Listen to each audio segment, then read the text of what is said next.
Okay, welcome to the bracket episode 189. Today we have a movie crew because we are doing a movie-based episode. We are doing the best movies of the 80s. Honestly, what kind of brought this on, and we were just talking about this a second pre-pod, Robert Redford passing, because rest in peace, absolute legend of the world. And he, I would say, owned more of the 70s, but I feel like 80s is funner for us to talk about, I think, in general. We're just more knowledgeable about it than the 70s.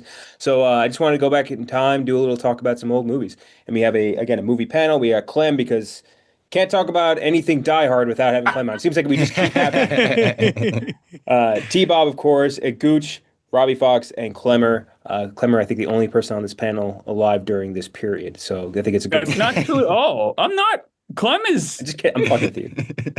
No, I don't like this. No, I don't like this false allegations about my age. At least you were like in college during the 80s. That's what we're saying. You bought tickets to the movies in the 80s. I was alive during the 80s. You bought tickets. What year were you born? 88. No, I'm just kidding. 82. What's 79? We're 3 years apart, you fuck. That 79 is that barrier to cross is huge. Wait, now I'm curious. I'm 89. What's everybody else? Let's just rattle them off here at the 80s pod. 93. I'm 98. Okay. 94. Wow. Fuck. Yeah. We got a good You know what range. I'm starting to think about, though? And we're not like that old at all, but in a couple decades, when we tell kids we were born in the 1900s, Yep. Oh, yeah. it's gonna hurt like a motherfucker. Yeah. Actually, You'll be impressed. Like, you know, like when you were a kid and like you could hear about like people's like great grandparents born in like the 1800s. Yeah. Exactly. Yeah. well, it's like that. in the original Rosemary's Baby, there's a line about the 90s. And I remember being like, the fucking 90s. And then I realized, oh, they're talking about the 1890s. Holy shit. A long ass time ago. But before we get to any of that, let's talk about Game Time, our favorite sponsor over here at Barstool Sports. If you listen to anything, watch anything Barstool, you hear us talk about Game Time all the time. Game Time, the NFL is back. Tailgates, packed stands, and that buzz before kickoff. But getting in, nightmare. Queues, Bryce jumps, getting logged out of your site mid-click. All you want to do is be there, beer in hand, lowering your voice, and just fucking going crazy with the crowd, right? And the Game Time app gives the advantage back to the fans. It's the hack for unlocking amazing tickets and experiences in just a few taps. It is incredibly easy to use, and the Game Time guarantee means that you can trust that you'll get 100% authentic tickets on time and at the best price. Plus, fees are always included, so what you see is what you pay. I just looked at tickets because me and Clem think we're going to go to this Giants-Chargers game in MetLife in a couple weeks. I was just looking at some of the tickets right now. I'm looking at, and this is a good thing about MetLife. I hate where MetLife is, but there is not a bad seat in MetLife. Like, you really get an incredible view wherever you are. Right on the half field line, $187, including fees. Right down, you're staring like couple. You're in. I'm trying to see what section. It's section 300 in the 300s, straight down half field. I mean, it's just an incredible view, an incredible deal. So take the guesswork out of buying NFL tickets with Game Time. Download the Game Time app, create an account, and use code BRACKET for $20 off your first purchase. Terms apply. Again, create account and redeem code BRACKET for $20 off. Swipe, tap, ticket, go. Download the Game Time app today. And I'm pretty confident in us versus you guys in that one, Clem, unless something crazy changes.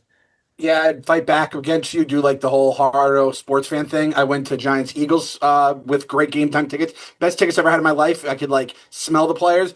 And watching what the Eagles did to the Giants, it was honestly, I had to stop watching because it was so physically intimidating and imposing, and they were so much faster and stronger than us. All the Eagles fans were taunting me, so that took my will to live. And I'm gonna say, a Jim Harbaugh team is gonna probably bring about the same amount of fury to us. So yeah, Hey, Malik Neighbors might do something cool. That's kind of what we tune in for every Sunday at this point. Chargers fans, by the way, were pissed about losing out on Neighbors at first versus Alt, but Joe Alt, my God, he's so good. Jack, are you just on top of the world right now? Chargers good, Rashawn Slater out. It looks like it doesn't even matter, dude. Enjoy this time. The come up is always the most fun time of any sports team. It's very fun. The thing about having like pessimism beaten into your skull by this franchise is like you're constantly waiting for the other foot to drop. You know what I mean? Yeah. So you're just waiting for it. But as of right now, beating the Chiefs and kind of an away game, but like it just feels great. My God, it's great. And meanwhile, Gooch is in absolute hell, losing Joe. Hell, I mean, I'm 2-0. You are 2-0, same record. Yeah. I mean, hey, Jake Browning brought the Huskies to a playoff way before Michael Penix did. Never forget. Exactly. None of you guys know what hell is. I know what hell is. Klemmer, I didn't see a playoff win from any of my teams until 4 years ago.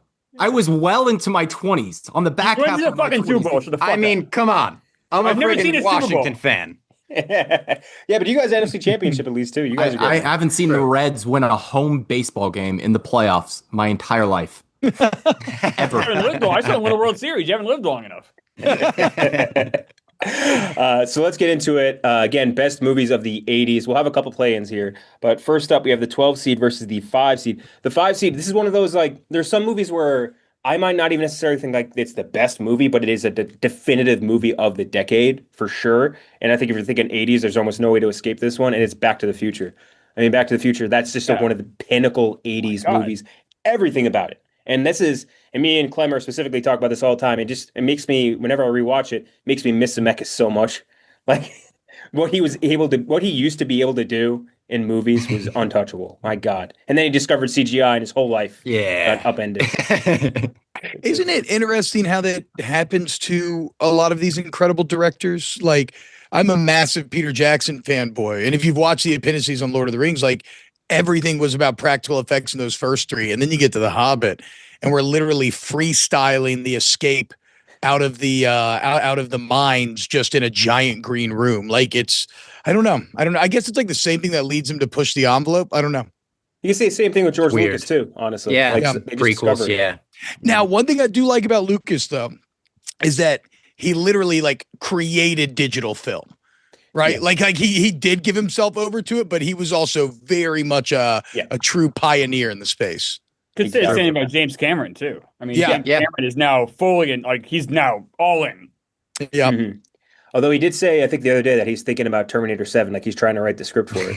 Which, I don't know how that's going to work. Aren't we thrilled about that? Yeah. We are. So Back to the Future is going up against the number 12 seed. This one just made the cut, coming out in 1980. One of arguably, or you could just say arguably, the best parody movie ever in Airplane. Airplane, just one of the all-time great comedy movies. Zucker, Leslie Nielsen at the top of his game, just absolutely hilarious. And it holds up so well. Like, just timeless, simple jokes that are not tied into a specific cultural moment. And that, to me, is just so brilliant, so funny. That matchup just took Clem out. Yeah, I think he just killed me. That's tough, man. You say Die Hard, I'm picking Die Hard. Those two are like two of my like 3 or 4 that I sent with love to you. Yeah. So we'll start with you, Clem, then. Airplane versus Back to the Future. Which one do you think is the better movie of the 80s? God. It's like, is it better 80s movie or 80s comma movie? That's going to be something we probably go back and forth with. I mean, like, the pangs in my like heart, my belly, my soul, it goes to Back to the Future first, because it's like you said, you rewatch it, all the little things that you didn't learn about till your 10th rewatch, or the internet, and the Twin Pines Mall becomes the Lone Pine Mall, just all that thing that keeps it going. It was so good and thorough. They were able to basically remake the movie, and then in the future they go back to it, and it just all blends together. I know we're not putting 2 in here as well, but it is like half the fucking of 2 as well. The music is out of this world. They actually just talked about this on Dog Walk, that bonehead Captain Cons took it 1-1 in movie franchise. I love Back to the Future. I'm waxing poetic. You can't be taking that with Tbob. You were there for that. No, it was shocking. It was a shocking 1-1. And like for France, it was crazy. Yeah. But wait, on that pod though, I learned, was it Alan Silvestri that did the music? Yep. Yes. The guy that would go on to Avengers and everything? I never knew that. It's awesome. He did Avengers, did Predator, did a bunch of so many, like, randomly. Like, you could tell he's one of those guys who can tell his style. Yeah. He also did Hawaiian Roller Coaster Ride, which might be, which is insane to have in your discography. As a guy named Alan Silvestri. So where are you going, Clem? So I'm going to go Back to the Future. I'll just say this. I think I'll probably be talking more Back to the Future. Airplane, I rewatched it within the last year. It, like you said, holds up incredibly well. And when I saw Naked Gun in theaters, and then you see, like, you go back and watch movies like Airplane, you're just like, why did we stop making movies like this? They're just so fucking good, and I love it. So I'm going Back to the Future, though. One for Back to the Future. How about you, Tbob? Ooh, so this is just gonna, like, this is really putting me on just a fraud watch here, round 1, because one of my biggest pop culture blind spots is Airplane. I've never seen Airplane. Wow. I know, guys. Please don't kick me off the pod. If you need to, like, if my vote is non-applicable here, for me, it's Back to the Future. But yes, Airplane remains a massive blind spot for me. No, I think that's Everyone Back to the has Future. them. Everyone has massive blind spots, and if they say they don't, they're fucking lying. So credit to you to owning up to it. Yeah, exactly. You could easily just lied and been like, I saw it. Oh, I don't like it. No, I appreciate I appreciate the honesty. So 2 for Back to the Future. How about you, Gooch? Yeah, I would go Back to the Future also. There's a lot of great spoof movies, and Airplane is definitely on the short list for the top of that heap. But Back to the Future has a certain je ne sais quoi that just is irreplicable. I mean, you cannot make a time travel movie within the text directly referencing it. In almost every time travel movie, they'll even just bring up Back to the Future. You got Michael J. Fox at the top of his game, Crispin Glover, Zoe Deutsch's mom looking fine as hell. I mean, and Huey Lewis in the News. Fantastic. Yeah. Back to the Future. Easily for me. 3 for Back to the Future. How about you, Robbie? Easy Back to the Future for me. Love Airplane. I haven't seen Airplane in full in probably 5 or 10 years. Like, I don't even remember the last time I watched it. I'll always see clips. If I see a clip from Airplane on Twitter, I'm stopping and watching it. But it's not like Back to the Future for me, which I don't even like hold Back to the Future in a nostalgic place because I watched it for the first time, I think 5 years ago. That was a blind spot for me that we solved on my mom's basement. But since I watched it for the first time, I think I've probably seen the first 2 at least 3 times each now. Yeah, skip the third one. I think we can all do without that one. I have not seen the third one. Not complete it. Don't be that guy. I'm with you, Kenjac. I hate the third one. The first 2 are on such a different level to me. Yeah. Guys, how about you, Klemmer? So if this was most influential movie, then I think I would pick Airplane here. You know, you think about Scary Movie, Naked Gun, Hot Shots, all of those movies owe an amazing amount of debt to Airplane. Airplane was the first one, and it worked, and it was so brilliantly done, so funny. But look, guys, perfect. Back to the Future is a perfect movie. It's a perfect movie. You have Jaws, I have Godfather 1, I have Back to the Future. These are, like, to me, the greatest movies, the most perfect movies of all time. There's not one thing I would change about Back to the Future. Not one scene, not one anything. It's perfect. It's perfect. It's so great. It's so rewatchable. Back to the Future 5 seed is almost criminal here. Back to the Future by a mile. Do you think it just holds a candle to a movie like Here, though, from Zemeckis, or Here made me like almost physically ill in the theater. Like I was like, oh, like I love Tom Hanks. What are we doing here? I used to love Zemeckis. Zemeckis is completely lost his way. He's gone. Yeah. We've all. And I know we'll talk way more about Back to the Future. When you say you wouldn't change a thing, when I watched it as kind of an adult for the first time, I just could not get over how into her son the mom was. I was just like, this is making me really uncomfortable to watch. And that's why I liked 2 so much more than 1, to be honest. Is that a super hot take that maybe that's the one thing I would change? I'll tone down the incest a little bit. Yeah, but like she doesn't know, and he's hot and cool. Yeah. He is But hot we and know. cool. I mean, like, She watches him invent rock music and basically right in front of him. Like, you know what I mean? Like, you can't get much cooler than that. He also Robbie, takes out Biff. Like, that's pretty. Like, he's pretty cool. Bob, you've been on stage playing in front of people. You know what it's like. I mean, you've seen the looks of adoration that all the women in the crowd are giving you. Klemmer, I would ask you this: where does this, or anybody for the panel, what were the time travel movies before this? You had H.G. Wells' The Time Traveler. Okay, which is a movie made in the 60s. That was like my dad would reference that a lot. And then obviously you have the occasional like Star Wars and Star Trek, episode, and like Twilight Zone. But like so this came out when I was 5. I saw it in the theaters, and it was the first time I had ever heard or seen time travel. And we got out like, what is this? And my dad's like, you got to watch Time Traveler. So that was the first thing he said to me afterwards. Oh, that's very cool, man. Let's see, Time After Time. Yeah, but it kind of just started the rush of time travel. That's crazy. Like all of them came kind of after that. It's great. Yeah, it is kind of nuts. Even also, like Bill and Ted. Yeah. Yeah, and that came out 89, right? Yeah, like after that, yeah. This movie really does have a hold on just, I think, our generation. I think like me and Klemmer to like maybe like you guys, I think it kind of had a hold on us, especially the sequel. But I was just at a wedding this weekend, and in my buddy's vows, he goes, "You are my density. I mean destiny." It's like like a buddy of mine throwing that in the vows. That shows how high this movie is in a lot of our lives. Yeah, great. A lot of great pop culture references too. Like, just like, you guys weren't ready for that one. Like, there's just a ton of them. So Back to the Future is going to move on. Now we have the 4 seed versus the 13 seed. 4 seed. This is why you're here, Clem. This is why we bring you here.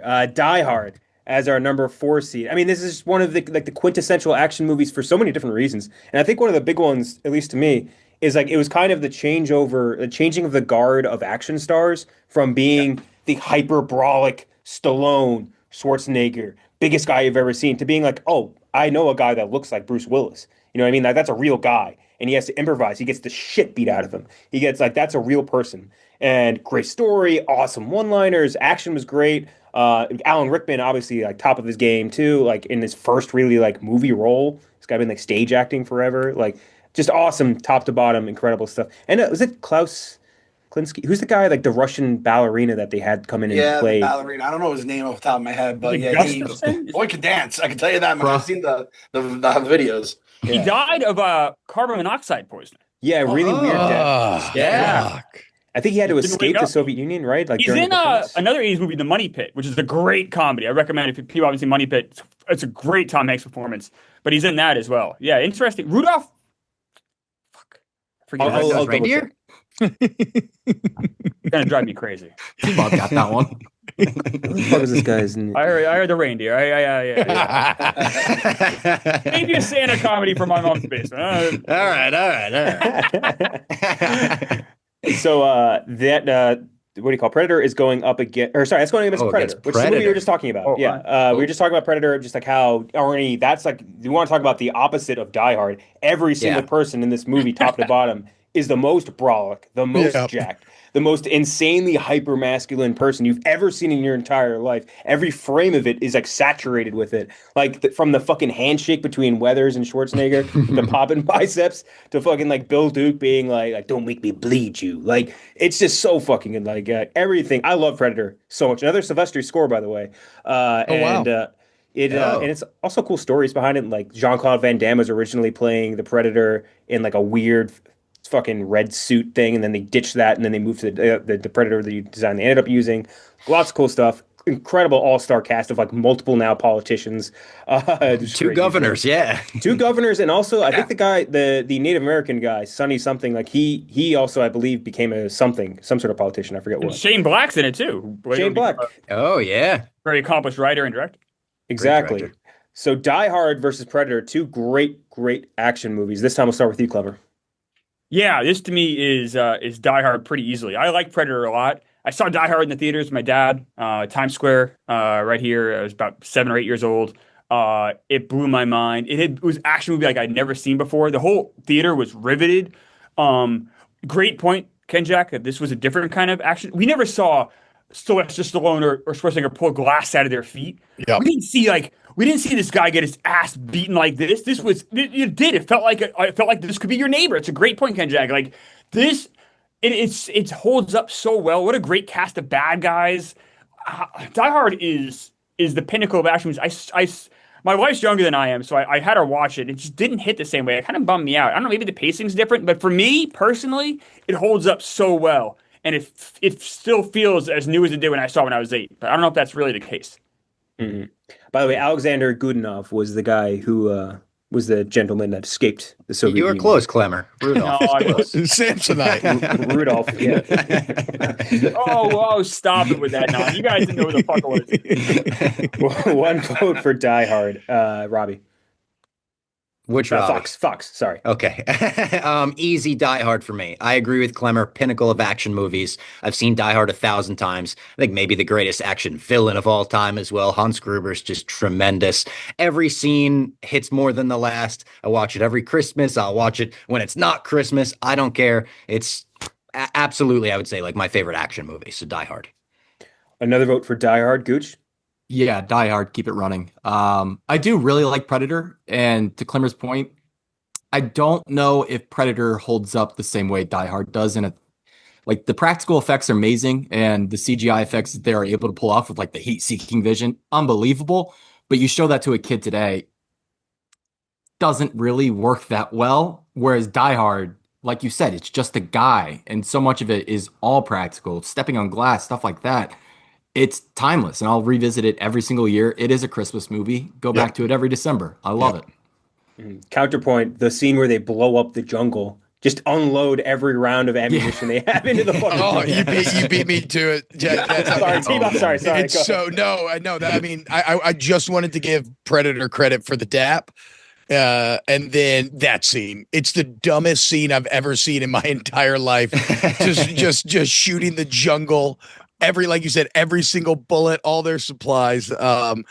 But it in no way holds up like Die Hard does. Die Hard also one of the greatest, most punchable, shit-eating characters ever. Oh yeah, and old boy that's trying to fuck his wife. Ellis. Yeah.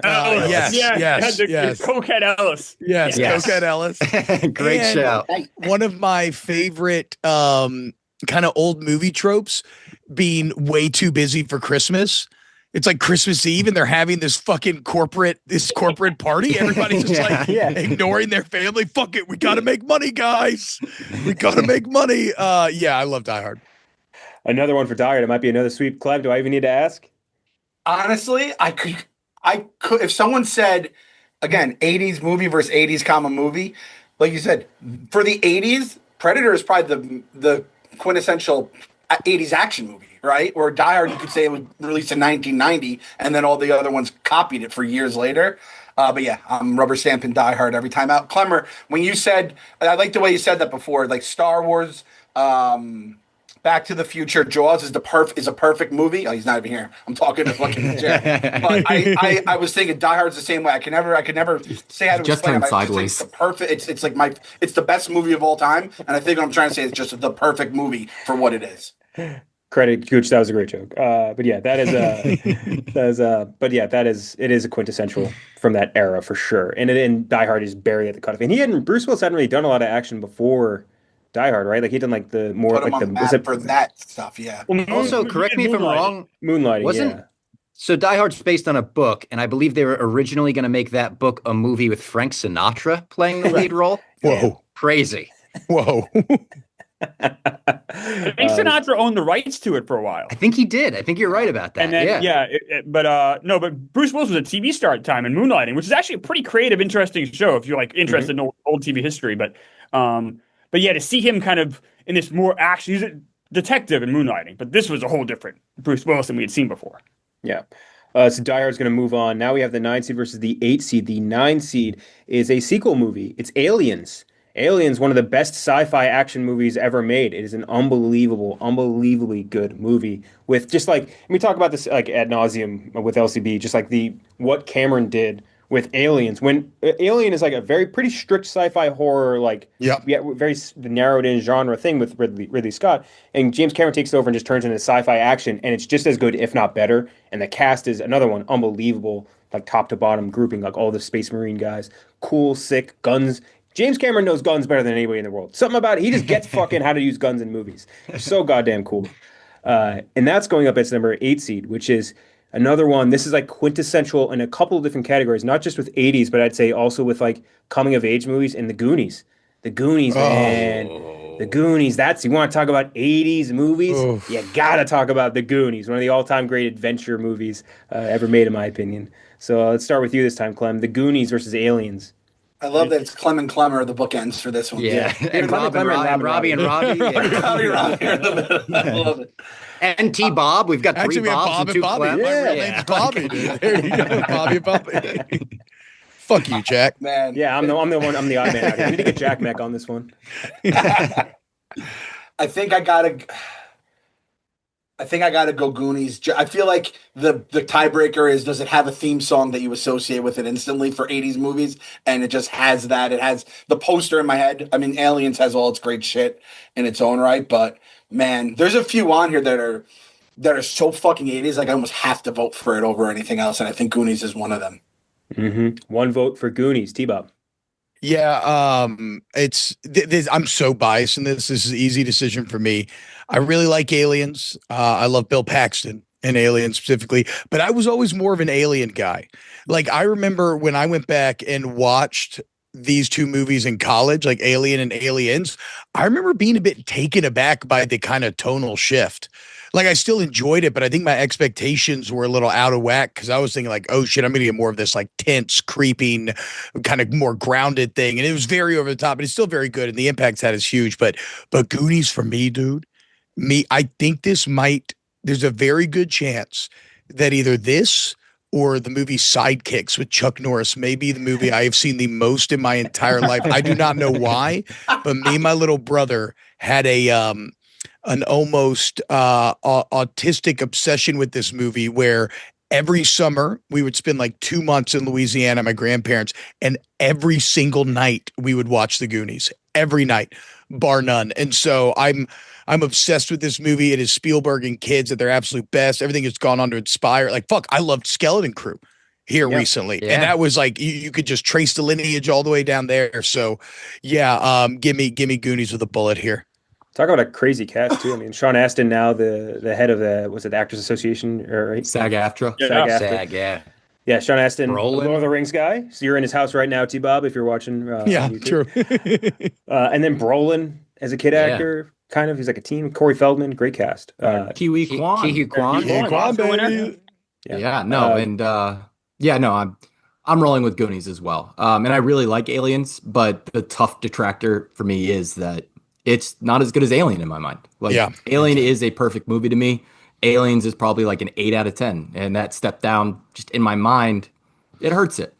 And to everyone else's point, Goonies is just the gold standard for, I think, like kids adventure. And we don't get enough of them because honestly, I don't think we have enough good child actors to pull that off. It is insane that all that talent was right there underneath Spielberg's watch.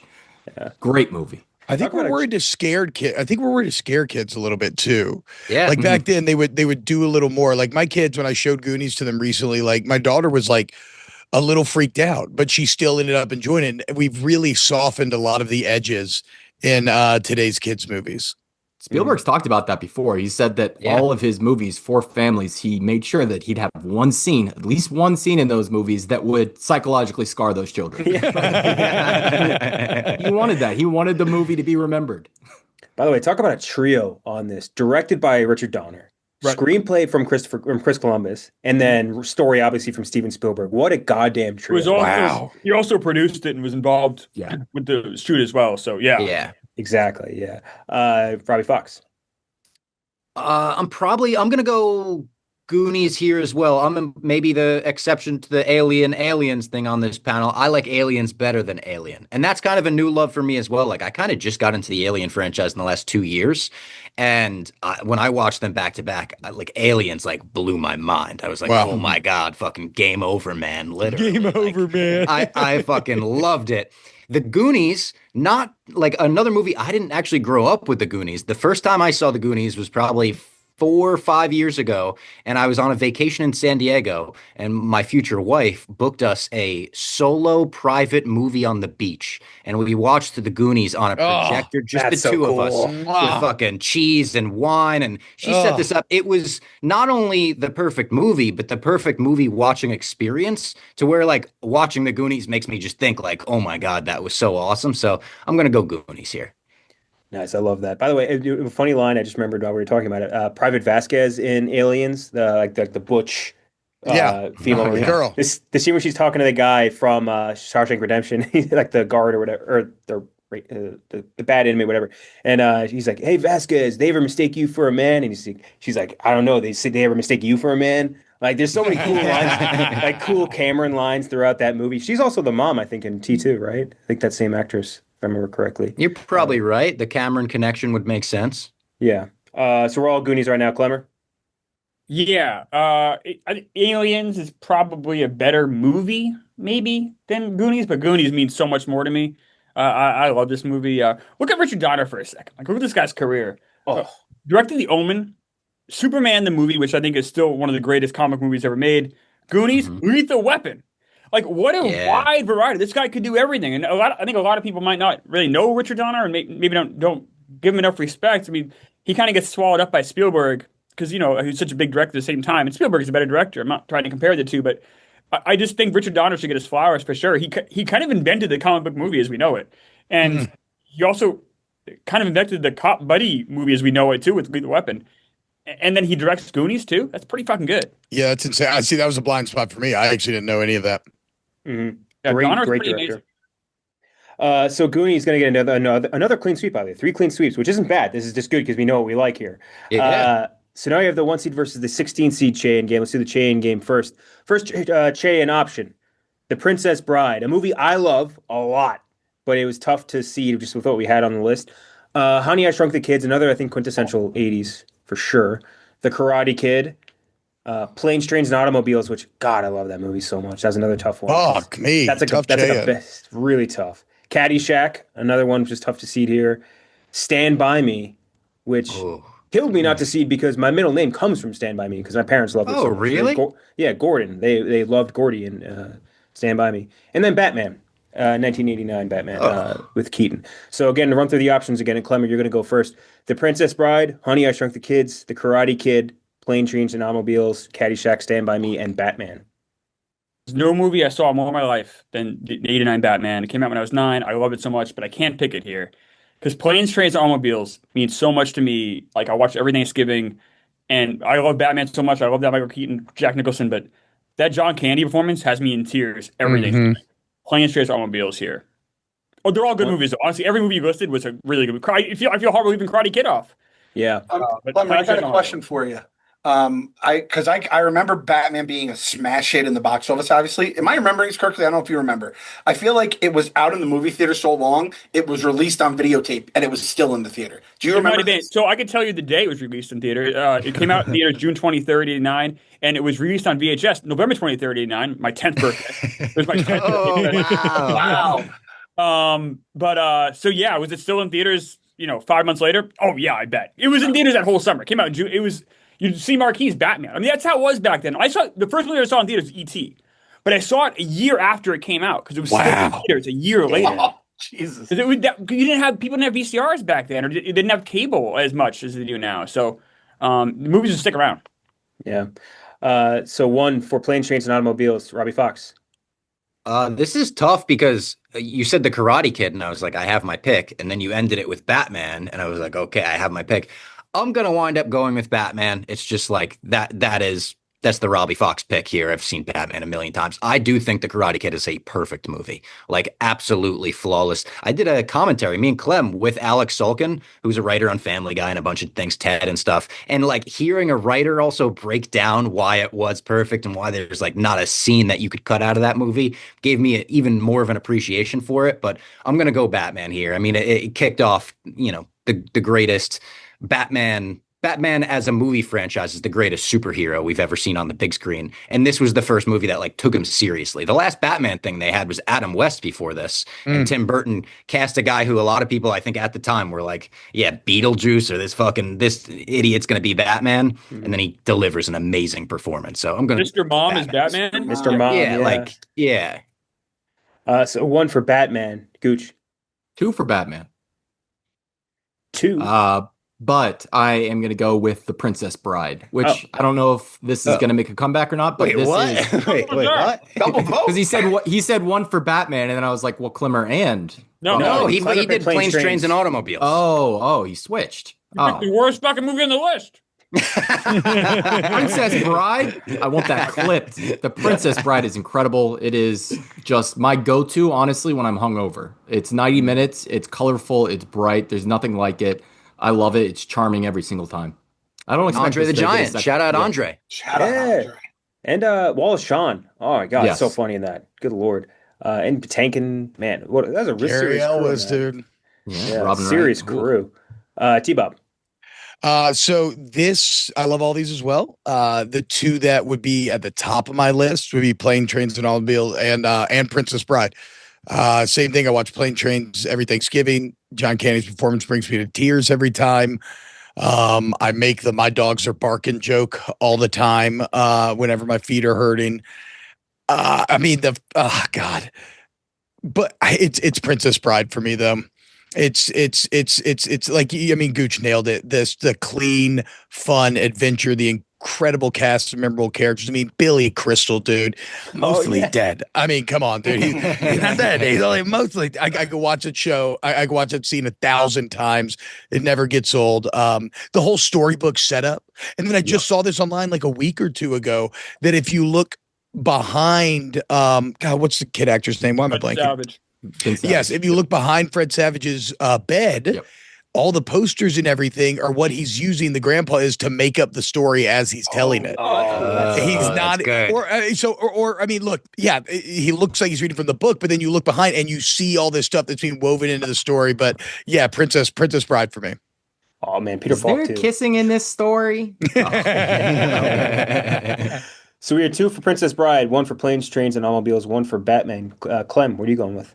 By the way, I had to look at like the cast of Princess Bride and just see who did everything, and I just found out that Andre the Giant's name is not. I always thought it was just Andre the Giant. I thought that was Bruce. Andre Rene Roussimoff. Get the fuck out of here. I kind of have Tbob. You watch this with the kids? I because when this like came up, I was like, man, I sent Kenjac. This was one of my things I submitted, and I was like, I wonder if this holds up for the kids these days. Yeah, my kids loved it. They again, they even got scared a little bit with like the giant rats and like the what is it, like a hellfire swamp or whatever it's called, or the eels in the water. It still holds up. They really enjoyed it. Yeah. All right, cool. So again, I definitely gravitate a little towards the stuff with like the vibe, the 80s vibe, the music, and like Robbie said, perfect movie. I got to go Karate Kid. You're the best around. You have Gloria Love, I believe, in the second one. Like, it just, the vibes was so 80s. The fucking bully Johnny, Cobra Kai, just a bunch of scumbags that could just be scumbags because they're like in a karate clan together. Yeah, that is funny to think about. And I actually, the Charlie Sheen doc, I watched on Netflix, which I really recommend. I thought it was really good. It was much better than I expected. And it talks about his whole life, not just the Tiger Blood years.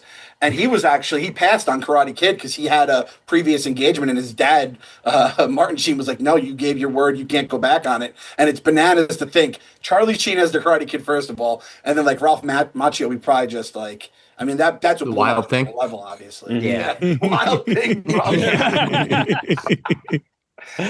that means that the Princess Bride is going to move on and play our number 1 seed. I think by far the one that had the most, it was on every list without a doubt. And that is Star Wars Empire Strikes Back. It has to be Star Wars Empire Strikes Back as our 1 seed. It is the most submitted one. It is a defining movie for sure of the 80s, and also for sci-fi, and also for like 15 different things. It is a defining movie, and a perfect movie too. We've talked about this before. There's just not a frame wasted really in Empire Strikes Back. My God. So this will probably be, I imagine, a pretty easy sweep, but Empire Strikes Back versus Princess Bride. Starting with you, Clem. Best Star Wars movie, best sci-fi movie, maybe best sequel, I guess, depending on how you feel, like Godfather 2 and stuff like that. You can do a lot of what is it the best of. And I always forget this in the Cheah games, that we just are basically sacrificing these things. Yeah. Sorry, Andre. Even Andre the Giant can't save it against big Darth Vader after he gets scorned by his son. So I'm going to Empire for sure. 1 for Empire, Tbob. Yeah, I mean, come on, y'all know me. It's Empire. So it's always interesting though, because I was actually always a New Hope guy over Empire my entire adult life. I'm always a fan of my first experiences in universes and whatnot, and New Hope's like got a kind of beginning, middle, and end, whereas Empire is sort of like a middle chapter, right? Like it's not a lot of closure, but when they had the 40th anniversary recently, and I went and saw Empire in theaters, I was like, oh shit. Like it hit me the same way as when I saw it with a kid, like, oh, this is such an expansion on the original. And then again, being a kid, I just remember seeing the Battle of Hoth for the first time, and you're just immediately like blown away, and the pacing, it just never slows down. I just got goosebumps thinking about Han Solo flirting with Leia, you like scoundrels, holding her hand up. It's the absolute fucking best. Empire. I love you. I know, one of the coldest lines in movie history. The best. 2 for Empire Strikes Back. Yup, send it. 3-0. 3-0. Robbie Fox. Brother, put the Princess Bride in carbonite and send it to Jabba the Hutt. It's out of here. Princess Buttercup, no. Clever. Yeah, not even close for me. Empire Strikes Back's fantastic. Princess Bride is mid for me. So this is Mid, that's a hot take, I think. I mean, it's like one of the most classic movies ever, most quotable movies ever.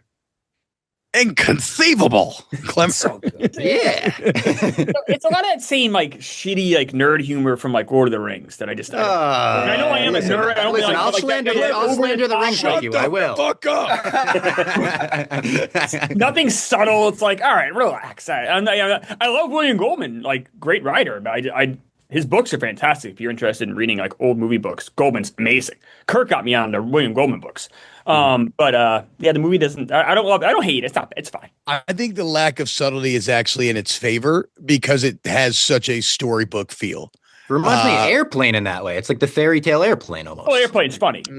It's a funny. Well, it's funny. So Empire Strikes Back is going to move on. Before we get to the second half, let's talk about Blue Chew, fellas. And you know they love. Whenever we do Blue Chew ad, they fucking love puns. No one loves puns more than the ad writers for Blue Chew. Guys, enter the room. Dick first. Blue Chew isn't just a tablet, it is a cheat code for your crotch. Stronger, harder, and longer lasting, like someone gave your downstairs a pep talk and a gym membership. It's like frozen, your dick's frozen in carbonite, basically. Yeah. Yeah, In a good yeah. way. In a good way, you know? In a good way. Blue Chew is the original brand offering chewable tablets for better sex. It's not a supplement, it is an erection resurrection. Guys, this isn't just about performance, it's about legacy or third legacy. Give her group chat something to talk about. You know, when you lay it down that they're talking about how it gets up, there's nothing that makes you more of a legend than a little bit of Blue Chew. Discover your options at bluechew.com. And we have a special deal for our listeners. As always, get your first month of Blue Chew free. Just use promo code BRACKET at checkout and pay $5 for shipping. That's it. Join Blue Chew's mission to upgrade humanity one thrust at a time. Head to bluechew.com for details and safety info. And big thanks to Blue Chew for sponsoring this podcast. Shout out to our good friends over at Blue Chew. All right, other side of the bracket, 11 seed versus the 6 seed. The 6 seed, we were talking a little bit about this, Gooch, when we were talking about The Long Walk and just like Stephen King adaptations in general. I mean, The Shining is probably one of the, like, it's the best Stephen King adaptation. And Stephen King hated it, which makes it 10 times funnier. But it's such an effortlessly incredible, not even effortlessly, it's a lot of effort, but it's an incredible horror movie. So good. Nicholson, absolute top of his game. Shelley Duvall, absolute heights. Like everything about it is absolutely, it's just an incredible movie. And that's going up. It's number 11 seed. This is another one that I think is maybe not like the best movie, but like encapsulates the 80s for sure. And that is Ferris Bueller's Day Off. Ferris Bueller's Day Off is like, that is, you want to talk about quintessential 80s movies? I think to me, that is definitely one of them for sure. So Ferris Bueller's Day Off versus The Shining. Let's start with you this time, Klemmer. Yeah, it's The Shining by a mile. Shining, I think, is one of my 5 favorite movies ever. The Shining is incredible. Each time you watch it, it kind of peels back a different layer. It's something maybe you didn't think about, or kind of like it never explains kind of why this is happening, which I think allows it to be just so rewatchable. The Nicholson performance is amazing. I will say, Kenjac, you said it's like clearly the best King adaptation. You could argue Shawshank. Sure, yeah. Might be. I had The Shining ahead of Shawshank, but both are my top 10 all time. These are two like just the greatest movies ever for me. But The Shining is the darkness. You know, is it about alcoholism? Is it about like, you know, the white man kind of taking the land? Is it about evil, just haunted house? Like, there's so many different layers you can find in this, and no one's wrong and no one's right. And it leaves you kind of always troubled but wanting more. I love this movie so much. I watch it maybe 1 or 2 times a year every year. I love it so much, and I always find something new. This is, to me, is Kubrick's best. I know that wasn't how it was received. It won like Razzies and stuff. What? Yeah, Really? Yeah. It was not well That's received. insane. But I love it. I can't get enough of The Shining. So 1 vote for The Shining. Robbie Fox. I love The Shining. It's Ferris Bueller very easily for me. Like Ferris Bueller is like one of my favorite movies, and it's a movie that I watched when I was super young. My grandma showed it to me. I remember watching it like sitting on her floor and just like thinking everything about it was so funny and so cool. And I faked sick from school 1,000 times in my life, and I would always try to have a plan as good as Ferris's, and I was never as good. I remember once I faked sick from school so I could play Guitar Hero 2. And I remember I was so happy when I beat it. I called my mom. I was like, I beat Guitar Hero 2. She's like, I thought you were sick. I was like, click. So it was just like, I wasn't very good at it. But I always wanted to be Ferris. So I'm going to go Ferris Bueller. 1-1 right now. Gooch. Yeah, for me, The Shining is the best movie that's been put on the board so far. Probably, in my opinion, the best movie of the 80s. It is going to knock Ferris Bueller's socks off right here. Kubrick, he just, when you watch his movies, he has something. And to reference Amadeus, a 80s movie, which I don't think it's going to be on here, you know that scene where Salieri's reading through the musical notes and he's like, Yeah. he drops them on the floor. It's like hearing the voice of God. That is like watching God paint when you watch Kubrick and what he did with The Shining. It is just unbelievable. Yeah, it's gonna be tough for that to be beat for me at least. 2-1 right now in favor of The Shining. Tbob. Yeah, I love both these. Sloane is and always has been my favorite childhood crush of all time. Same, Tbob. You Like speaking my bar, language. yeah, like bar Kiss none. for Daddy? I had one girl in high school that kind of looked like her, and I don't think she really ever knew that. Like, I always liked her so much and had such a crush on her just because she looked exactly like Sloane. She was cool. She was Have you cool. seen Life of Chuck? I have not seen Life of Chuck. She plays the grandmother. And don't get me wrong, sexy grandmother for sure. But it was still kind of a mind fuck for me. I'm like, because Mia Sarah, the actress, plays her all time for me. I might be like, when growing up, like my 1-1. Like when I was a It kid. is. Like When she was in the stands with her scorebook taking down the game. Oh, that is just ripped the heart out of me at that point. But yeah, so Sloane, I did want to shout at her again, 1-1, and that movie's awesome. But yeah, The Shining is, I think, my favorite horror movie of all time.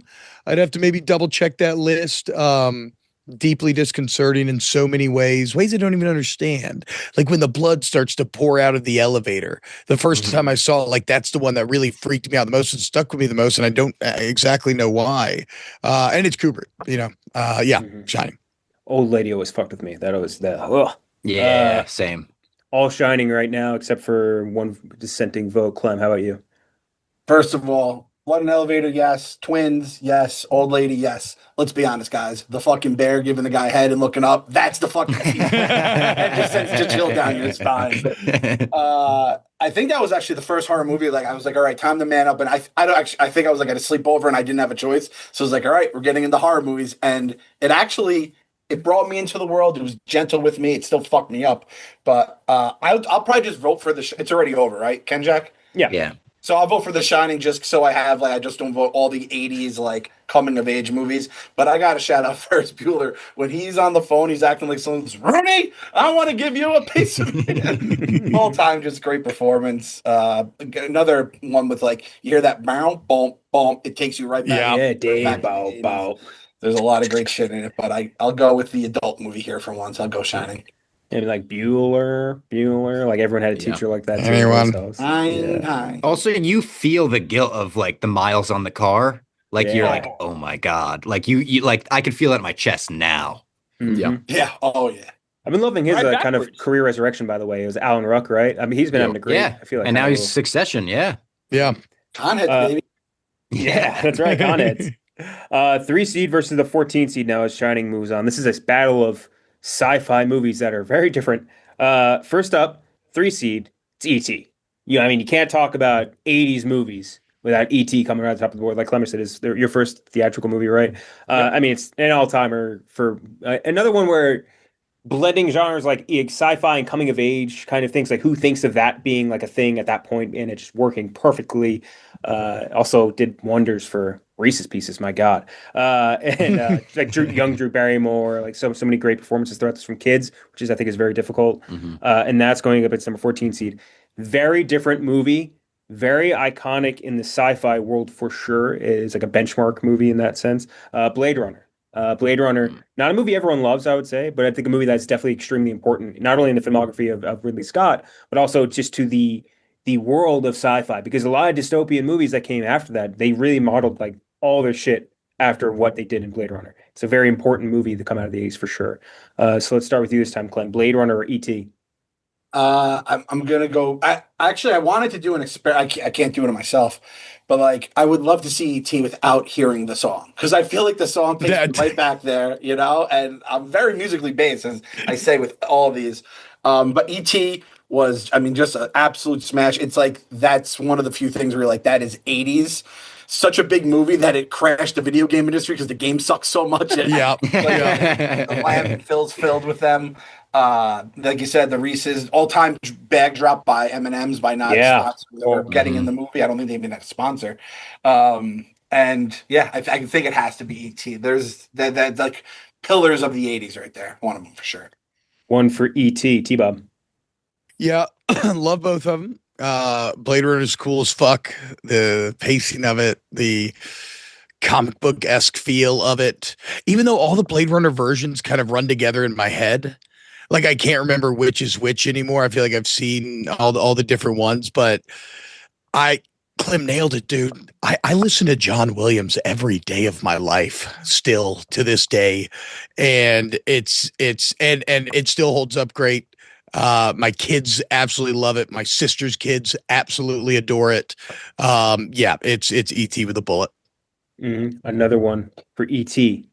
Gooch. If me and my friends found E.T., we'd kill him with a hammer. I'll tell you that much. Monster. I hate that take. That's a living creature. That's fucking wrong. He's an alien. Here illegally. He's a nice guy. He is a nice guy. He's not a guy. I've never been an ET guy. Something with the creature design has always disgusted me and repelled me. I'm sure it's a good movie. It's a good movie. But I have to go Blade Runner here. I have to go Blade Runner. And Harrison Ford, maybe the best he's ever looked. He looks so fucking good in that duster. So hot. And the Rutger Hauer speech at the end, we didn't even really talk about. Like ad-libbed, tears in the rain. Like, it's so fucking cool. Robbie Fox. I love Harrison Ford, probably my favorite actor of all time. I don't love Blade Runner. I like the idea of Blade Runner a lot more than I like Blade Runner. I love the sequel. Like, I thought the sequel was fucking fantastic. I like it more than the original. I do just love E.T. It's an easy E.T. pick for me. Quintessential movie of my childhood. Me and Clem just did the E.T. ride at Universal a couple of years ago, which has not been updated, which is amazing. Good. It's so old you could smell the 80s on the ride. I absolutely loved it. Yeah. I hope they never update it. Still, you walk in and there's a screen this big with like a message Spielberg recorded in like the early 90s being like, welcome to Universal. It's like so nostalgic and awesome. Easy E.T. pick for me. What does it smell like? Like British Knights and cigarettes? Yeah, like libraries. Yeah. Grandma's house. It really does smell like how I remember the 80s smelling. It's if you're in Universal Florida, you have to absolutely go. And again, the ride is the same shitty technique that they had back then. It's amazing. It's out of this world. All A.T. Klemmer. It's a great matchup because of how the movies are. I think like Blade Runner is like science fiction if you have like your brain first. And E.T. is science fiction if your heart first. Oh, wow. I'm a heart first guy. Like, I love sentimental movies. I love E.T.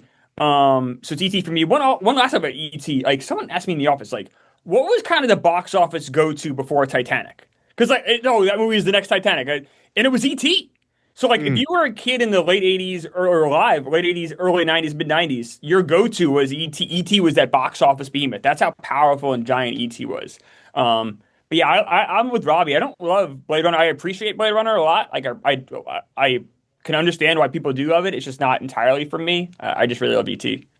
Klemmer, I like that you said "Live with your heart" because you know what I was just thinking about doing as we were talking about it. I think I kind of want to introduce. The kids have never seen it. I want to watch ET with them just to see them cry when he goes, "I'll be right here," and points to his heart because I remember that got me bad when I was a kid, and I want to see that experience. I might record it too, so I have it on my phone forever. When he's sick and all gray, it's so sad. Yeah, not Gooch. Gooch is like, I beat the shit out of him with this. Gooch is pulling his life support. Or you? Yeah, it's a viral. Yeah. Do you remember what was the movie that tried to rip it off with that awful fucking the kid in the wheelchair? Do you remember Mac and Me? Yeah. God, it was so bad. So E.T. is going to move on. Now we have the 10 versus the 7 seed. 10 seed, again, quintessential 80s, quintessential Ghostbusters. That is top to bottom quintessential 80s. Like a bunch of the top actors of that era. The fucking score from Herb. Who is it? Shit. Who does? What are you talking about? Who does the Ghostbusters score? Who does the music on Ghostbusters? Is that It's Herbie Hancock, right? Is it not Herbie Hancock? Or yeah. No, it's not. It's not. It's a different guy. Anyway, Ghostbusters. Ray something. Ray Parker did the song, but I don't Yeah. remember who did the score. Score is fantastic. Oh, the score. It I is. should know who did the score. Jerry Goldsmith? I'm going by memory here. Jerry Goldsmith, I think, did the score. I will double I would check. trust your memory. But Ghostbusters going up against another sci-fi movie, and a lot of sci-fi up in this bracket. I think the 80s is really when they kind of cracked this big time. And Terminator. I mean, Terminator, another one. This is one that just really I like T2 more, but Terminator 1 is, you want to talk about things that really benchmark type of horror movies, totally different concept. The effects of it, the fucking skull, the metal skulled robot, just the score too, sick as fuck. Like Michael Biehn, so cool. Sarah Connor, amazing. And like and Arnie. I mean, it's just fucking Arnie. So Ghostbusters versus Terminator. What do you think is the better movie? Starting with you, Clem. Ghostbusters was my favorite movie growing up until probably the time I saw Die Hard. And I didn't see Die Hard till a little later because I didn't, I just saw the guns. I was like, what the fuck is this? But I watched Ghostbusters as a kid and had all the shirts. Ghostbusters 2 broke my heart because I loved one so much. And I don't know if people love it now like they love the prequels, but at the time I remember being a little bit of a disappointment. It broke my heart. We've been throwing this word around, the P word. I think it's another perfect movie, boys. I really do, because it hits all the things, the drama, the sci-fi, the comedy. It kind of does it all and it weaves it all together so well, which I think all these movies we're discussing does a great job of doing. So I got to go Ghostbusters based on that. One for the Busters, Tbob. It is interesting. It seems like most people who were growing up in the 80s, like really coming of age in the 80s or kids in the 80s, I feel like Back to the Future and Ghostbusters are always the movies that are constantly referenced as being like, this changed the game. Like me and my friends used to go see this constantly. For me, I really enjoy Ghostbusters. I don't think I'm quite that far with it, but I'm not quite that far with Terminator either. Another great movie, sure. Like you said, the effects are incredible, but but I still watch Ghostbusters. I actually never go back and watch T1 anymore. So for that reason, I'll end up going Ghostbusters. 2 for Ghostbusters, Gooch. Yeah, for me, I would say I think Terminator is like a much better movie, but I cannot discount the sheer number of times I rewatched Ghostbusters as a kid. I don't know if that staying power is still around, but for me and my friends, we were still going to Blockbuster and renting that movie once a month, twice a month. It still played for us, and I haven't watched it in a while, but honestly, talking about it now, I'm kind of itching to go back to it. Dude, It's almost Halloween time. The ecto cooler, man. Yeah. Like people really forget about how fucking pervasive this was with us. The high C. Yeah. So good. Yeah. Robbie Fox. Easy Ghostbusters for me. Love T2. Don't love T1. Like, again, I appreciate what it did and the fact that it bridged us to T2. I love Ghostbusters so much, and I love that it works for kids and adults. Like, you watch it as an adult and you're picking up on more jokes. And that's something that the new ones have lost a little bit. It seems like the new ones are just for kids. I thought Afterlife was good. The last one, Frozen Empire, didn't really love that one. But easy Ghostbusters for me. Love Ghostbusters. Klemmer, rather. Terminator's fine. It definitely T2 is amazing. Terminator's fine. We talk about how great the effects are. There is a weird thing where like Arnold's face gets all crazy and it's obviously not it looks actually really funny. But I mean for its time it was incredible for sure. I think Ghostbusters not only comes it's perfect. I completely agree. It might be one of the 3 best comedies ever. I have like Groundhog Day, Office Space, and Ghostbusters, maybe the greatest comedies I've ever seen. Movies. I love Ghostbusters to such an insane amount. I think it is, like I said, perfect movie. There's not one scene, not one character, not one line I would take out or remove. I don't know. It doesn't get much better to me than Ghostbusters.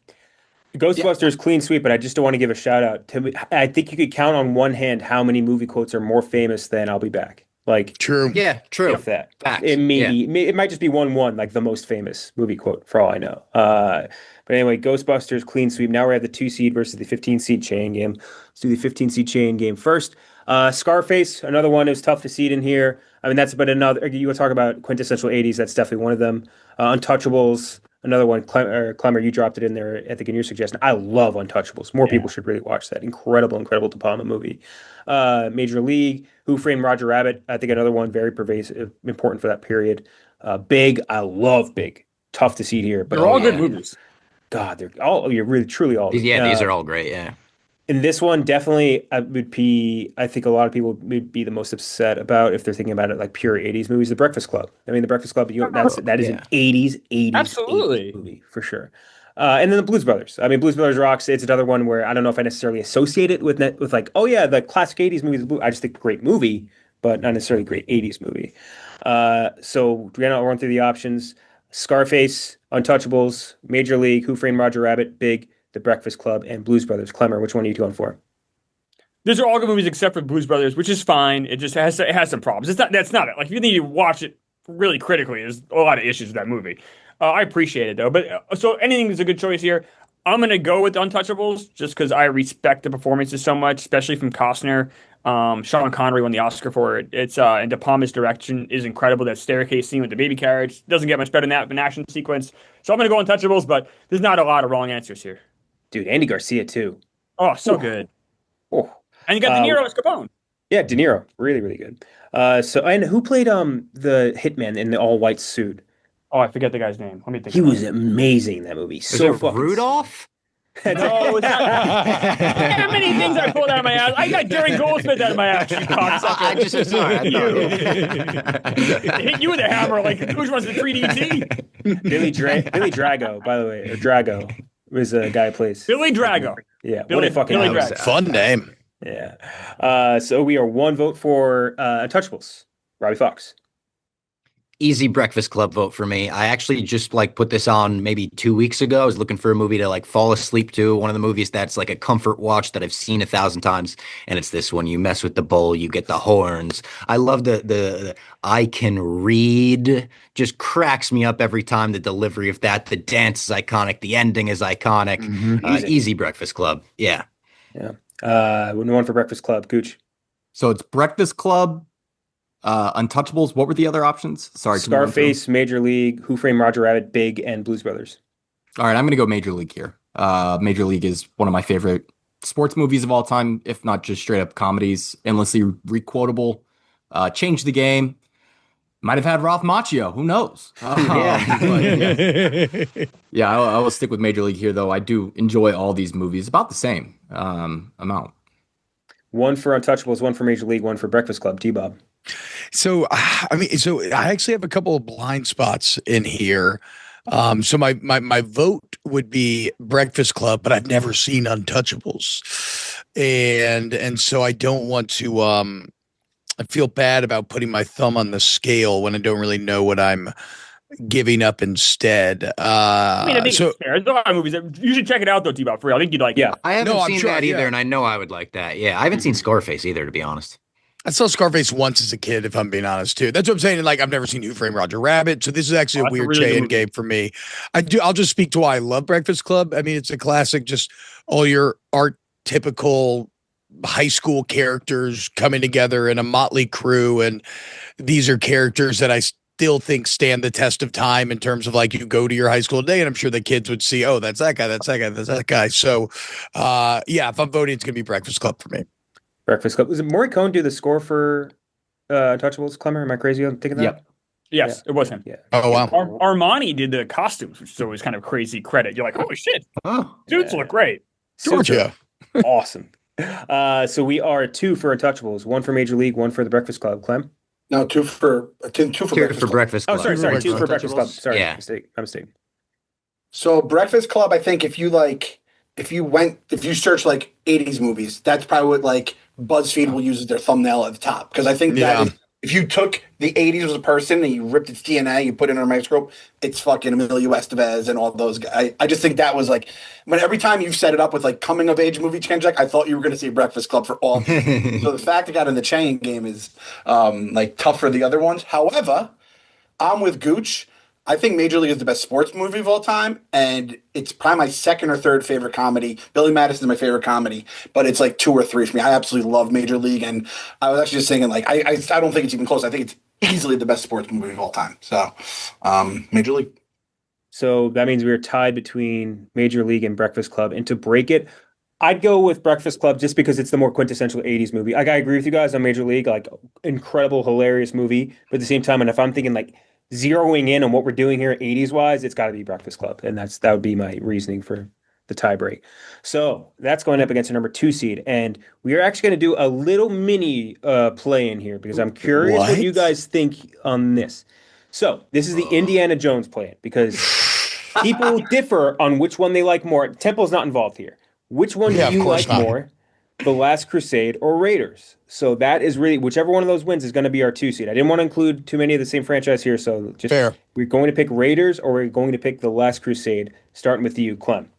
All right, I'm going to leave this one up to the floor. I'm a Raiders guy. I'm also not nearly as diehard about Indiana Jones. I watched it later in life, so I think this has a lot bigger pull on, especially the young man who just left. I know he's probably like had to change his shirt to get ready. He's running to go beat you up right now.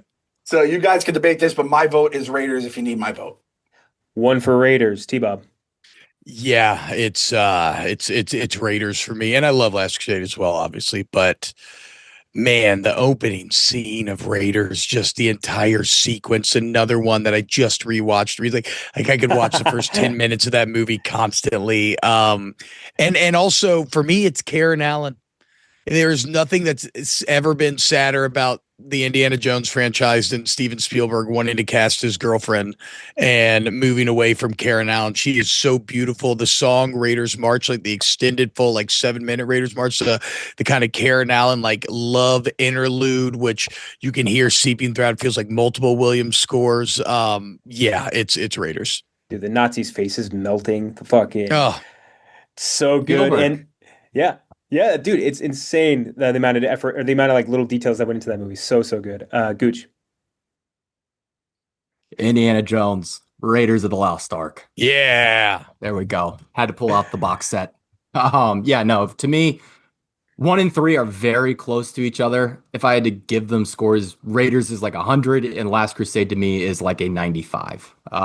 There are some things in Last Crusade which I do appreciate more. But Raiders, there's just that magical quality to it. Like the first time seeing Harrison Ford as Indy on screen just imprinted it into my brain as a young man.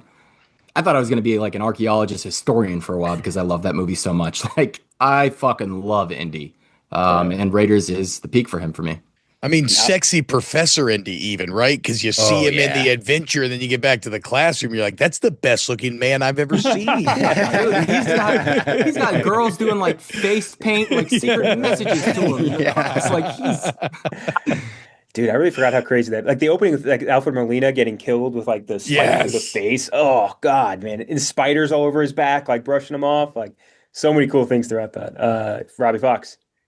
It's Raiders for me, but I completely agree with Gooch when he says Raiders is 100 and Last Crusade is like a 95. Like it's really fucking close, and I love them both to death.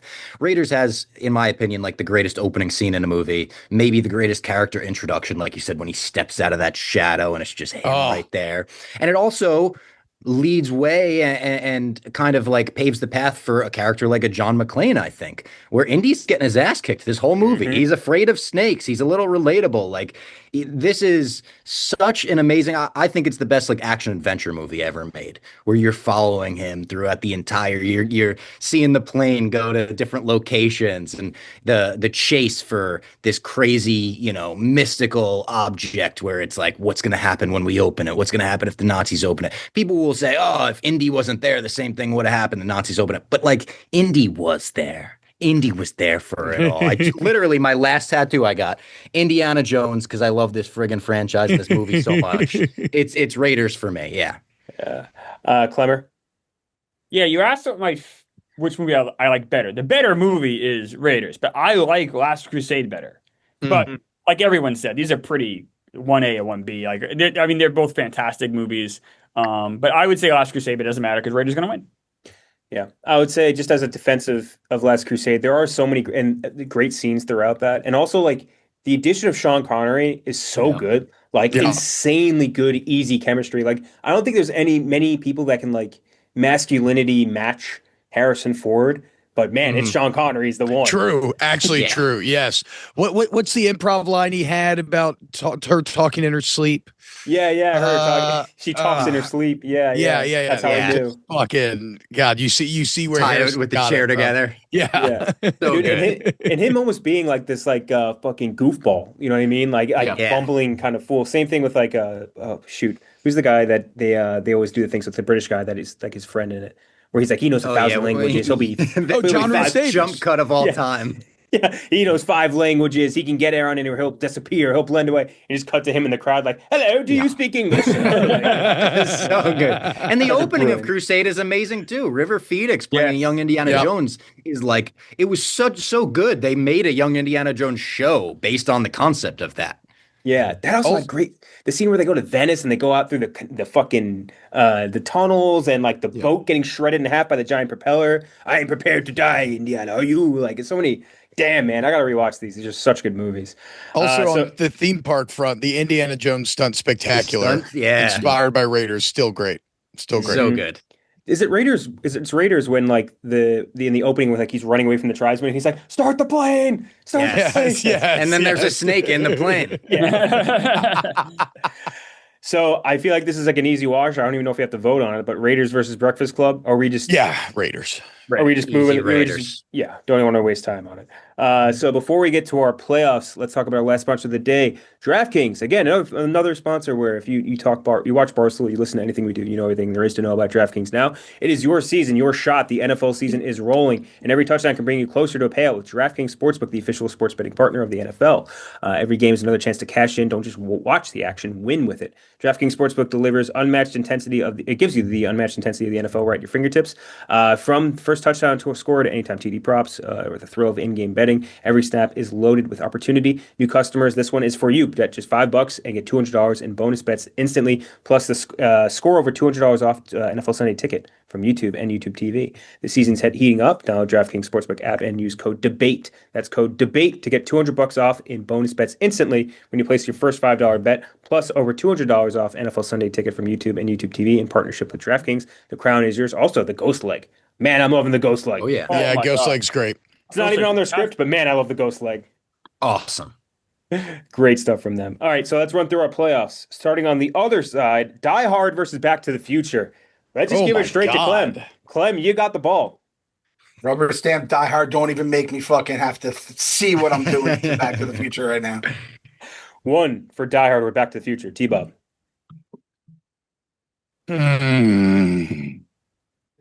I'm just gonna go. Yeah, I just gotta go. I think with me personally, my life, I still watch Die Hard every year. I have so much love for Back to the Future.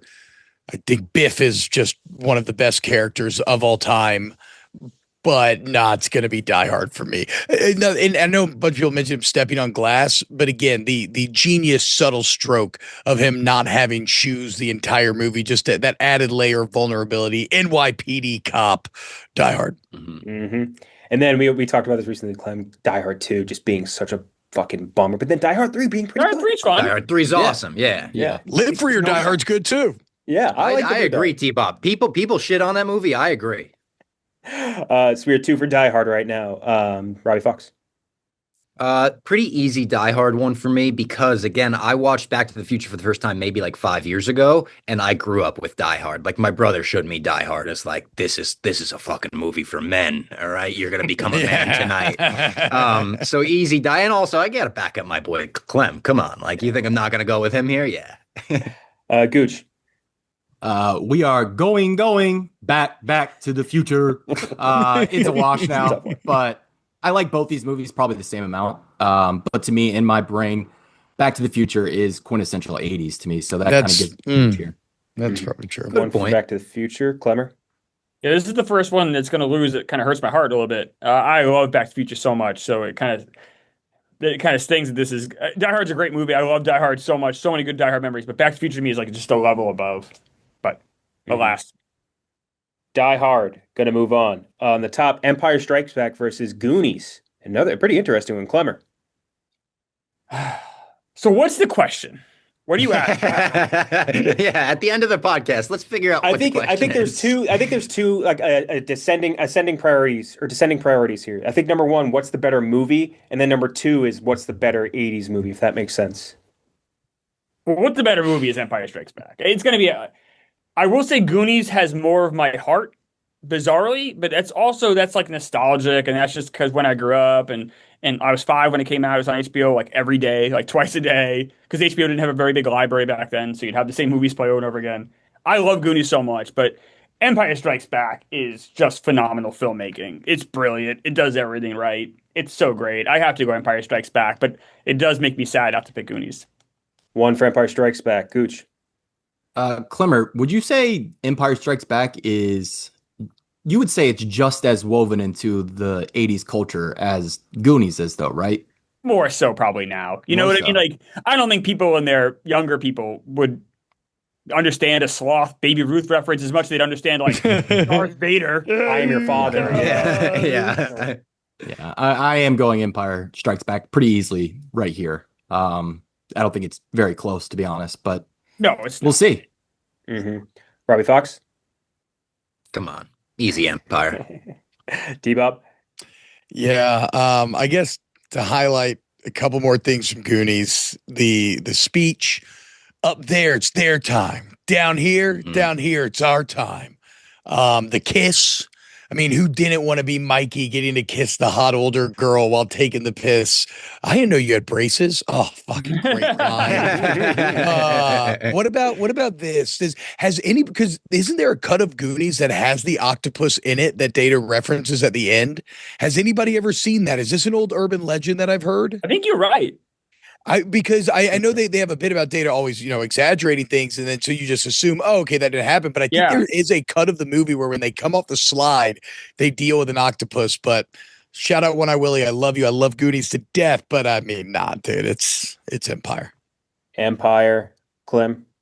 I think Goonies, like Klemmer says, has a lot of people's hearts. I think Empire has their soul, though. And again, that reveal, I wish I could be around in the 80s just for when the Vader reveals. And I wish. Nuts. And The Simpsons, when Homer says to Marge as they're leaving the theater, I can't believe Darth Vader is Luke's father, and everyone waiting in line is all mad at him. It's such a great fucking Simpsons joke. So funny. By the way, that Goonies deleted scene is on YouTube. I just double checked. If you Oh, wow, dude, I've never seen it. Holy Tbob. shit, I'm gonna watch it immediately after this. So Empire Strikes Back versus Die Hard to go into the finals. Start with you, Clem. Two favorite movies ever. Yeah, I mean, that's probably 1 and 2 right there for me. And I have to go with 1 just based on the seating. Die Hard, fuck. God damn, that's fucked up. 1 for Die Hard. Tbob. Empire.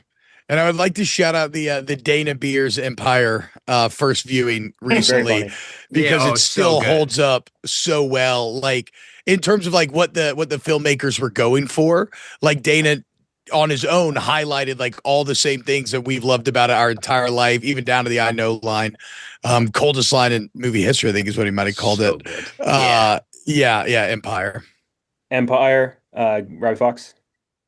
It's easy Empire again, just to speak to like how much they expanded the lore from the original Star Wars. At no point in the first one does anyone move anything with the Force.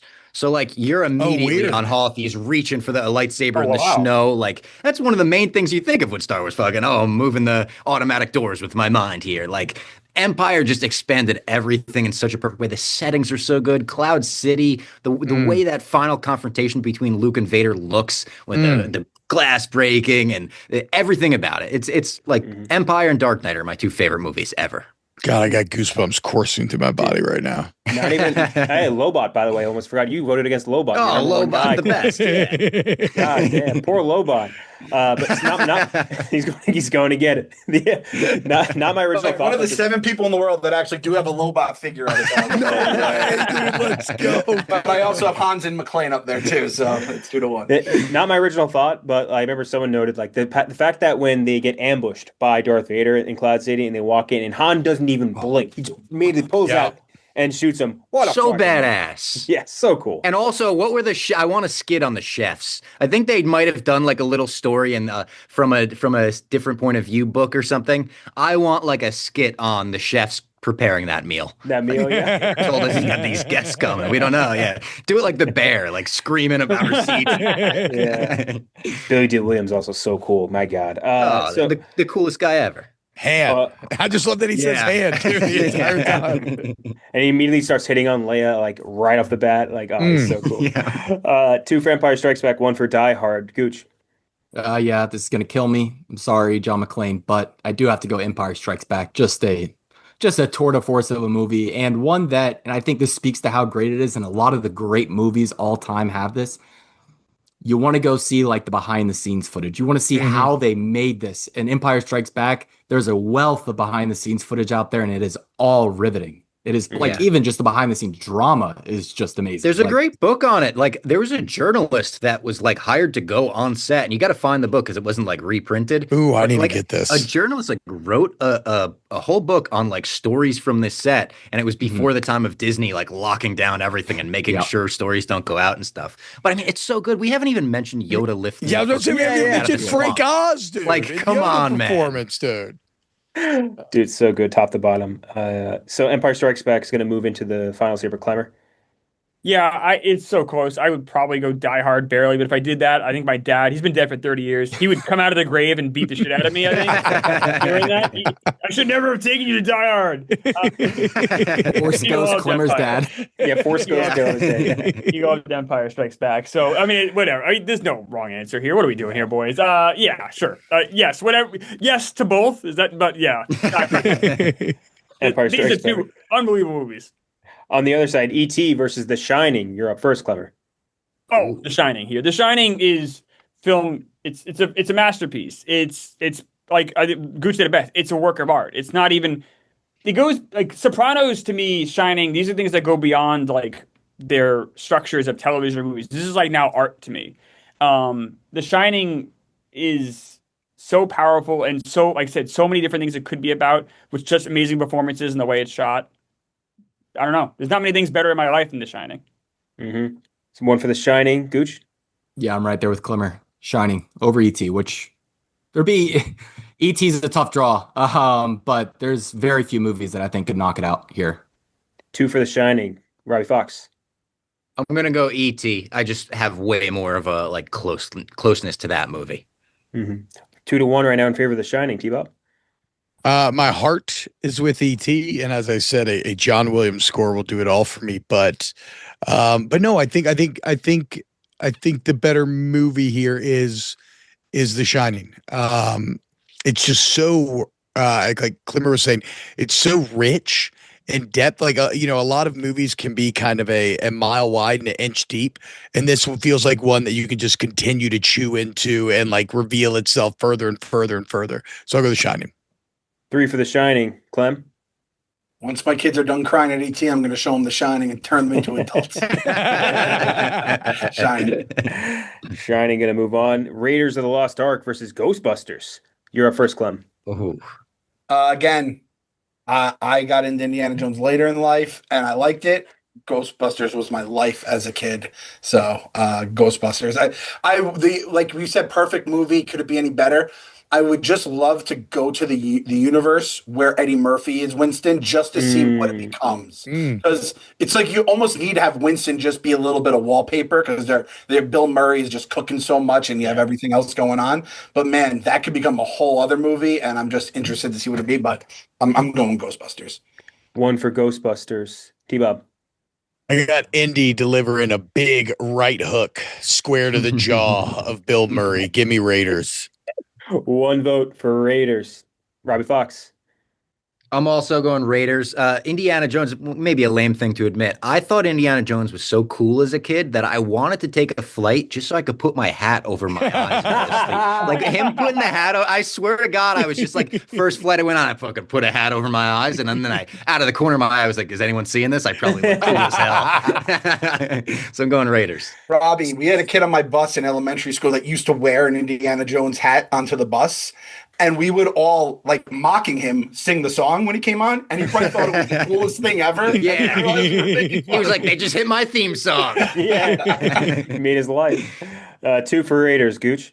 I'll take it a step further, Robbie, too, and say that the first airline to modify their flight tracker to make it look like the Indiana Jones flight, that would be incredible. I would sign up for all their credit cards. Yes. And I do have to go Raiders here as well.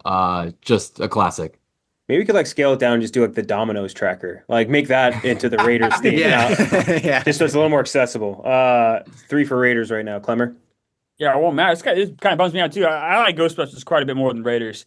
I don't just the comedy of Bill Murray mixed with the effects at the time were pretty strong. And then we haven't even mentioned like Rick Moranis and Sigourney Weaver in Ghostbusters. Yeah. They're both awesome. Like it's such a great movie. I don't know. Ghostbusters, and I think it's like, I don't know, because it's supernatural or I don't know what it is. I feel like it's timeless in a way. Like I think so. I think it plays now really well. And Indiana Stay Jones, Puft Marshmallow Man, like what a great like monster. Like that is a crazy, that is a crazy monster to create. Yeah. That is true. Great movie. Yeah. So, Indiana Jones is going to win, but my heart's with Ghostbusters here for sure. I would go Ghostbusters. Clemmer, I was like, I just got to get it to Clemmer with one more vote, and we have it. I knew, and I was like, Was it Raiders 1 that he got like the ghost head? Right? That's in 1, not 2, right? Yeah, that's in 1. Dan Aykroyd gets head from a ghost. That's in Ghostbusters 1. Right. Yeah. Yes, it's true. This man has no dick. Like, So good. That line is incredible. That same guy, William Atherton, is also in Die Hard. Yeah, he's awesome. No way. Yeah. Yeah, he's like one of the great, like kind of like pricks in like 1980s prick. Yep. Yeah. So Raiders of the Lost Ark versus The Shining. Starting with you this time, Clemmer. Oh, it's the Shining, by I would say by a mile here. That's how I like Indiana Jones a lot. Very great movie for sure. But Shining to me, like I said, is a work of art. 1 for The Shining, Gooch. Yeah, both 100 out of 100 for me, but The Shining does just get the slight edge there. I'm on Klemmer's page. It is just a work of art to me. This final championship will be interesting. 2 for The Shining, Robbie Fox. I agree with everything Klemmer said. If it were opposite day. Raiders. 2 for The Shining, 1 for Raiders. Fuck Tbob? you, Robbie. This is probably the inverse of how I felt about E.T. and The Shining, where kind of my heart was made more with E.T., but The Shining's a better movie. Like, I think The Shining is probably a better movie than Raiders, but Raiders it means so much to me. And I just see Karen Allen smiling with that sunset desert behind her. Yeah, give me Raiders. Dude, her ripping the shots in that like Nepal. So fucking sick, dude. And then the shot of Indy's shadow on the wall when he walks in and it's still on her. Oh, so good. Dude, when they're like how the Nazis find up and the guy just goes like, and it's like the big burn on his hand, burns into his fucking hand, Home Alone style. Yeah, fuck, it's so cool. Have you guys seen Animal House? Yeah, I haven't She's actually. so lovable in that. Yeah, like she's so great. Yes, I know. I guess I just love Karen Allen. She's great. Like, you guys are absolutely right. Talking about like, and I brought up how like Spielberg used Capshaw instead of Karen Allen. Like she should have got more work in the 80s. Like who didn't love Karen Allen? Like she's just so likable and so relatable and such a good actress. It always felt so real. I don't know. I wish she had done more. I mean, Sandlot. That was a huge movie in my childhood, right? And yeah, she was the perfect character in Sandlot as well. Dude, when she's like getting drunk with the French guy too in Indy and like just takes out the knife, like she's so cool, man. So cool, so hot. 2-2, you're gonna break it, Clem. Right. When someone asks if you're a god, you say yes. Revenge, spite, vote. No, I'm just kidding. I'm going for Shining because of The Shining. Again, I'm just not as big an indie fan, and it's like, again, I feel like an adult. I feel like I'm drinking like whiskey out of a glass right now. Better version would say this. I'm voting for The Shining. I'm not an adult, so I don't do that stuff. So, our 1 seed Empire Strikes Back versus our 6 seed The Shining in the finals. You're going to go first, Clem. And that I could do this in my sleep. Empire for all the reasons we haven't mentioned. We could go. There could be a whole podcast just how awesome is Empire. Robbie, well, can we just do like perfect movies on My Mom's Basement and we just go rewatch all these movies we mentioned as perfect movies? Because I could do. We've probably already done 2 hours in Empire. I could do another 100. So Empire. Empire Strikes Back, 1 vote. Tbob. Yeah. Star Wars has defined so much of my life, and Empire is probably the best Star Wars movie. Score, everything. Everything. We haven't even talked about Dagobah much, but Frank Oz, the puppet work, the practical effects, Yeah, the Ralph McQuarrie matte paintings. Yeah. I mean, just unreal. Like my dream is to one day somehow get my hands on one, or maybe like a print of one. I don't know, but yeah, give me Empire. 2 for Empire, Robbie Fox. Easy Empire. Like Clem said, we could do a whole friggin' podcast on everything in Empire that we haven't even mentioned on this show. Like it is so friggin' awesome. I watch it multiple times a year. It's the ultimate comfort movie for me. If it was snowing when I was little, like it was like we're watching at least the opening scene. We're watching at least everything involving Hoth. It's my favorite movie, along with Dark Knight. Catch me on, a random day. It's one or the other, so it's going to be Empire. 3 for Empire. Gooch. Again, even in my head, but Star Wars is just so intertwined in my head to 80s culture that it is impossible not to give it the crown here. Empire Strikes Back. Empire Strikes Back. Clemmer. You guys are all scared of Darth Vader. Okay. Guy in math, breathes funny. Okay. You show me that scene when Nicholson's talking to Grady, the caretaker, and he's talking about how he killed his daughters because they needed to be corrected. That is the best scene of evil on screen that's ever been portrayed. You watch that scene and you take Star Wars, you're a child. The Giant is the right pick here. Darth Vader killed his wife and 2 kids. At least he thought he did. Good All right? point. Yeah. Put some respect on my guys. He is like the ultimate intergalactic genocider. I think we can give him a little bit of respect as a bad guy, probably. Watch Grady. You want to be in a room with Grady or Anakin? Call me Peter Pan. I don't want to grow up, Clemmer. Yeah, I think that is the problem. Clemmer is like, yeah, we are children. Like I still absolutely. I mean, I'm going to spend the next 2 hours doing a video game stream. So I mean, who the fuck? By the way, weird side part of this, we talked about like what movie would have which quote is more the more famous than "I'll be back." Like Luke, I am your father, even though it's not even the line, is the most famous one probably. It's fucking great. Yeah. I'd say "Here's Johnny's" a pretty good one. That's true. That's very true. That is very true. Good call. Very, very good call, Clemmer.